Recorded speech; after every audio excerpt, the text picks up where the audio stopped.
Hello, আসসালামু আলাইকুম। ওয়ালাইকুম আসসালাম। জি, আপা ফোন করছিলেন আমাকে। আমি সতত ম্যারেজ পিডিয়া থেকে বলছিলাম। আচ্ছা, আচ্ছা, আচ্ছা। হ্যাঁ, ফোন দিয়েছিলাম আমি আপনাদের ইয়েটা সম্বন্ধে জানার জন্য আরকি। জি, আপনি কোন জায়গা থেকে আমি বলছেন?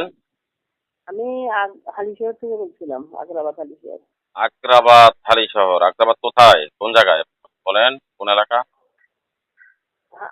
উত্তর আগ্রাবাদে আরকি। আচ্ছা, আচ্ছা, আচ্ছা। এখন আপনার কি পাত্রী লাগবে না পাত্র লাগবে? কোনটা লাগবে? এইটাই সম্বন্ধে জানতে চাচ্ছিলাম, আপনারা কি ধরনের পাত্র-পাত্রী দেন? পাত্র লাগবে, পাত্র। পাত্র লাগবে আপনার কি লাগবে? পাত্র বিসিএস ক্যাডার লাগবে না এমবিবিএস ডাক্তার লাগবে না সচিব লাগবে? আপনি কোনটা বলবেন? আমাদের কাছে সর্ব ধরনের পাত্র আছে। আপনার কি ধরনের? আ আপনার মেয়ে কি করে? আমার মেয়ে লেখাপড়া করে। কিসে পড়ে? আমার মেয়ে লন্ডনে থাকে। লন্ডনের পাত্র লাগবে আরকি। হ্যাঁ, লন্ডনের পাত্র একটা আছে সাগরিকা রোডে ৬ তলা বাড়ি। হ্যাঁ, পাত্র আছে এই একটা বা ফ্লাইটে লন্ডনে সিটি। বাড়িতে বড় কথা না, পাত্র করে কি সেটা শিখতে হবে।